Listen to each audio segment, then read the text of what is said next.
the mayor's upcoming efforts, and so I really appreciate the opportunity to talk with you all. As this day has been coming, the mayor's office and the Portland Police Bureau and I have had a lot of conversations and preparations as we're getting ready for this. And in fact, today I had a great meeting with the mayor and a host of system partners as we worked out kind of the last details as we're getting ready to start. And I want to be very clear. This office is here to support the mayor's efforts. And we are going to do everything we can to help this community as we work towards getting people off the streets. The time has come. We need to get people off the streets. And I want to be clear.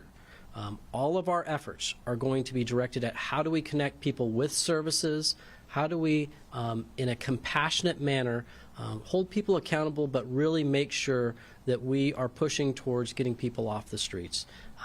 This community has been very clear.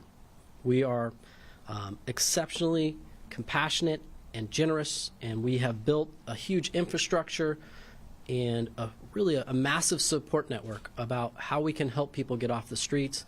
And so it's time to start that effort. And this isn't going to happen overnight, so I want to set expectations and make sure we're clear. It's not going to be perfect to start, but we are going to work hand in hand with the mayor, with Portland Police, with our homeless service outreach programs, with the county, and with anyone else who wants to join this effort. But it's time to help people get off the streets.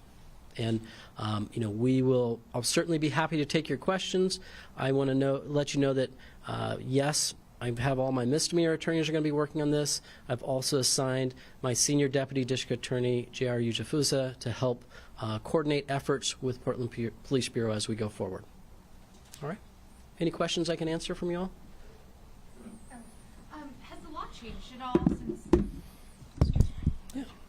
Has the law changed at all since this was first enacted, or will it all be the same as far as being told, hey, you've been told 3 times? We recently looked at that. There was a slight change, and that was done through the City of Portland.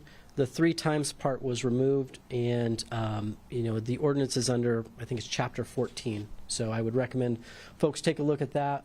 We went through it today, but the basics are that if there is shelter available, and that was part of the discussion today with the mayor, is that there is shelter available. And we've been very clear that we want to be a system partner with the mayor, and right now there's shelter beds. He said as many as 800 are open, and that means it's time to start getting people off the street. So no more 3-time warning?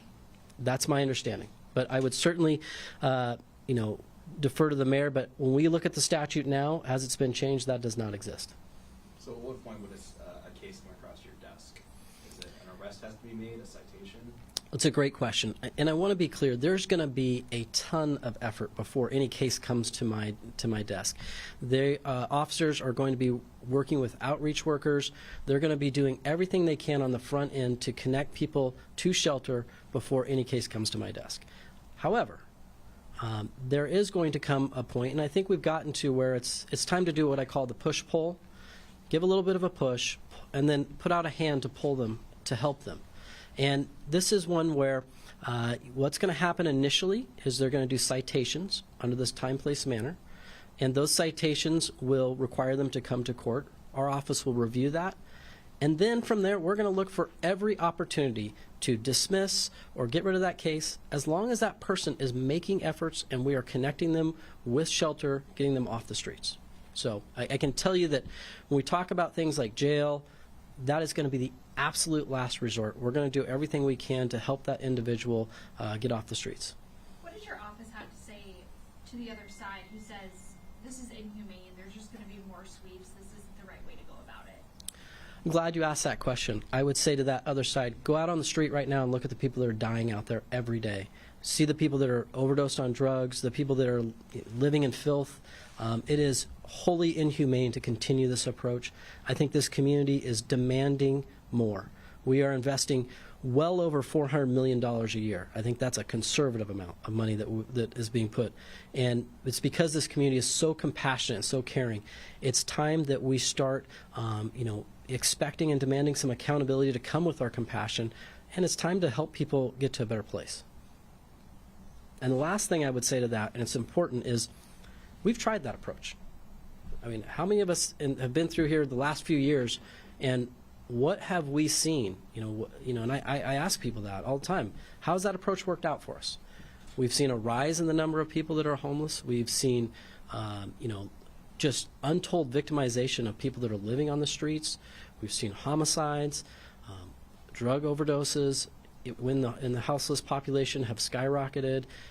It's time for a change, and I know that the mayor has dedicated that. He's doing everything he can, really every day. He's one of the most driven individuals I've ever seen on a single issue to really bring about change here. And he needs the support of the system partners, and I am here to support him. Is there a myth or a misconception that you're like, I just wish people understood this when it comes to the campus ban? Yeah, I really wish people understood how much effort it goes in from various city employees, community organizations, law enforcement, all the efforts that are put forward before we get to this issue about are we going to cite someone for this. There is an extreme amount of effort to try to get people off the streets and into shelter. And this is truly one where we are looking at how can we, in a compassionate manner, connect people to the services and to the opportunities to really get them into a better place. If you say you're going to try everything to keep them out of jail, to try and basically get cases dismissed if they work, to get better, get help, or to get in shelters, is it worth the officer's time then to even go to that length? It is. It's time to really take those efforts and go out and meet people where they are on the streets and offer those opportunities. But if those opportunities aren't taken, it's time to go to the next level. And the next level is to come into court and have a discussion about that. We will, again, offer lots of opportunities, lots of pathways off the street. And it's one of those situations where, yes, we want to do everything we can to avoid the criminal justice system and the jails, but at some point we have to have a firm stance and say it's time for a change. What is the jail time again? Can you remind me? The maximum is 7 days in jail. 7 days. Yes. Okay. Sorry, can I just one quick follow up? Okay, so 7 days in jail, and they just go back out on the street. And then what do you guys do? They could be cited again. Again, the question is the behavior. The behavior is we have worked hard, and by we, I really mean the mayor's office, has really done a lot to create shelter and this opportunity. And the behavior is, are we going to allow people to continue to live on the streets in really poor conditions? And so that behavior is what the mayor is saying it's time to see a change on, and this office is supporting. Sorry to interrupt you. No, please. Mr. Vasquez, we're curious, you talked about some of the reasons that people might be arrested. I understand that failure to appear, which is a chronic issue, can also be a new criteria. Can you tell us a little bit about that? Absolutely. I mean, the way that I understand in speaking with the Portland Police Bureau and with the mayor is that the first really effort is going to go out to make contact, try to get people to comply, and there's going to be contacts where they'll be running people to see if they have a warrant for their arrest. When we have individuals that are cited to come in, if they fail to appear for court, they can potentially be, and this office will be taking the approach of that they will be charged with failure to appear. 3 FTAs, 5 FTAs? The court currently has a standard of 5. If it were given my choice, it would be 1. I mean, that's just, but I'm only one part of the system. I'll certainly continue to advocate for that change.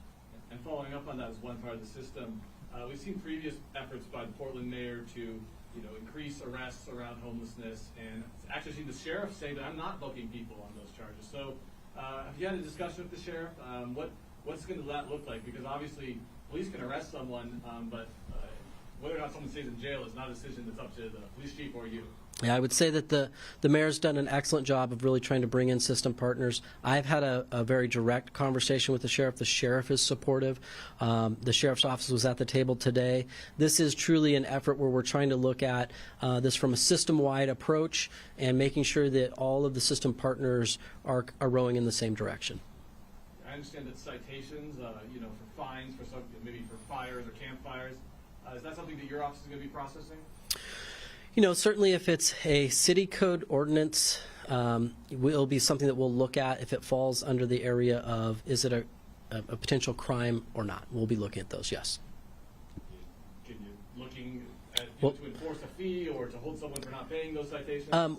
What we're talking about is when we're looking at those ordinances, the ones that could involve jail time, those are the ones that we'll be reviewing, determining if we're issuing criminal charges. That's where we typically get involved. Like, for example, my office, we don't prosecute or deal with traffic tickets. Like, that's not our jurisdiction. So if it involves a potential jail sanction, my office will be reviewing it and making determinations on it. Yeah, homelessness is a pretty complex issue. Is this something that you think that we're going to be able to arrest our way out of? I'm glad you brought that up. I mean, it is an absolutely complex issue where there's a lot of different efforts that can go into helping us get to a better place. And while I don't think there's no magic bullet out there, and certainly I don't believe that we can arrest our way out of something, it doesn't mean we don't try lots of different efforts and make some changes, because well, we haven't been making arrests, and how has that worked out for us the past few years? I mean, when I sit back and I look, I've seen each year just what seems almost like exponential growth within our houseless population. And while this community has stepped up with lots of different tools, it's time to make sure that those individuals out on the streets are taking advantage of those tools.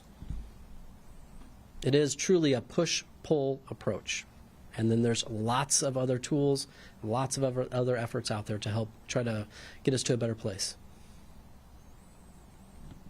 Thank you. All right. Thank you so much. I have an off-topic question. Oh, for boy. you with the camera stuff. Okay.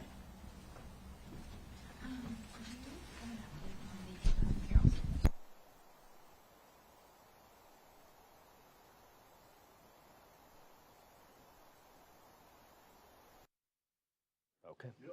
All right, so there we go, hearing from Multnomah County D.A. Nathan Vasquez about that camping ban update and the enforcement that's going to go along with that. We'll have more for you at kptv.com. Thanks for joining us. We are live streaming here out of the Fox 12 Oregon newsroom, as I've certainly mentioned before, but if it's your first time watching, thanks for doing so.